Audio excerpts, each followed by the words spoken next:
నిన్న పిడుగుబడి దాదాపు 6 చచ్చిపోయారు. మృతుల్లో తండ్రి, బిడ్డ, 2 బంధువులు.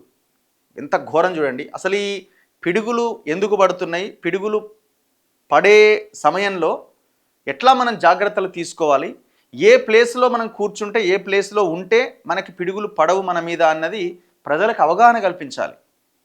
అడపాదడపా 1-2 కేసులు సంవత్సరం తిరిగే లోపుగా 10ల సంఖ్యలో పిడుగులు పడి ప్రాణాలు కోల్పోతున్న వాళ్ళు ఉన్నారు. దీని మీద ప్రభుత్వాలు తరోగా చెప్పాలి, ప్రజలకు అవగాహన కల్పించాలి. రైతులకి ఆ వర్షంలో ఆ పొలాల్లోకి వెళ్ళిపోతారు. నిర్మానుష్య ప్రాంతంలో చుట్టూ ఏమీ ఉండవు. ఆ ప్రాంతంలో నిలబడతా అట్లాంటి ప్రాంతాల్లో పిడుగులు పడతాయి.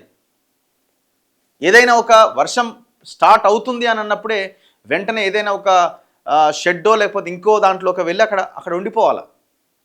మీరు ఎక్కడైనా గొర్రెలు కాసేవాళ్ళో లేకపోతే ఆ పొలాల్లోకి వెళ్తున్న రైతులో మీరు పొలాల్లో అక్కడెక్కడ పనులు చేసుకుంటూ ఉంటే పిడుగులు పడడానికి అవకాశాలు ఎక్కువ ఉంటాయి.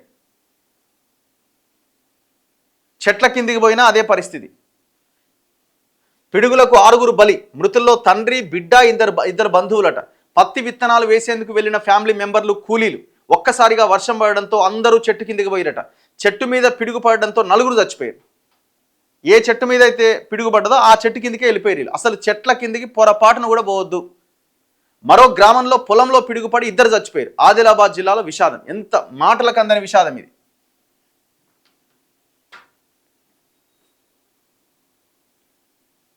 అసలు దీని మీద గవర్నమెంట్స్ ఏమైనా ఎక్కడైనా మీరు చూసిరా?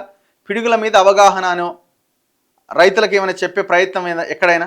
ఇగో చిన్న చిన్న పిల్లలండి పాపం, ఘోరం.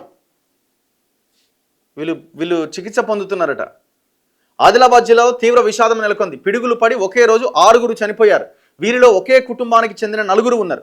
గాదిగూడ మండలం పిప్రి గ్రామ శివారులోని చేనులో పత్తి విత్తనాలు వేసేందుకు పెందూరు మాధవరావు కుటుంబంతో పాటు పలువురు కూలీలు గురువారం వెళ్లారు. ఉదయం ఒక్కసారిగా వర్షం పడడంతో అందరూ అక్కడే ఉన్న చెట్టు కిందికి చేరారు. అప్పుడు చెట్టు మీద పిడుగు పడడంతో మాధవరావు, అతని బిడ్డ సుజాతాబాయ్, మరదలు సీడం రాంబాయ్, మరో బంధువు మంగం భీంబాయ్ చనిపోయారు. మాధవరావు భార్య రేణుకతో పాటు మరో 6 తీవ్రంగా గాయపడ్డారు. వారిని ఆదిలాబాద్లోని రిమ్స్ ఆసుపత్రికి తరలించి ట్రీట్మెంట్ అందిస్తున్నారు. మాధవరావు కూతురు సుజాత ఆదిలాబాద్లో ఇంటర్ చదువుకుంటున్నాడు. పాపం అమ్మాయి సెలవులు కావడంతో తల్లిదండ్రులతో కలిసి పనికి వెళ్ళిందట. ఒకే కుటుంబానికి చెందిన 4 చనిపోవడంతో గ్రామంలో విషాదం నెలకొంది. అయితే పిడుగుపడి బేల మండలంలో మరో 2 మహిళలు చనిపోయారు.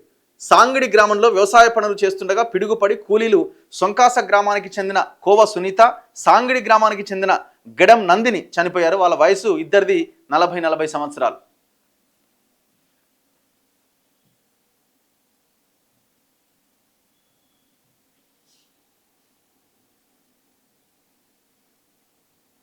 ఇక తెలుగులో కొడదాము.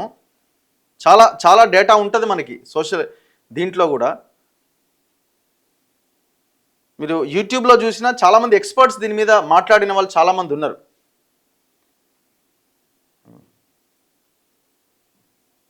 వికీపీడియాలో కూడా మనం చూసినా మనకి దీనికి సంబంధించిన కొంత సబ్జెక్ట్ వస్తుంది. ఏ ప్లేస్లో ఉండాలి, ఏం చేయాలి అన్నది.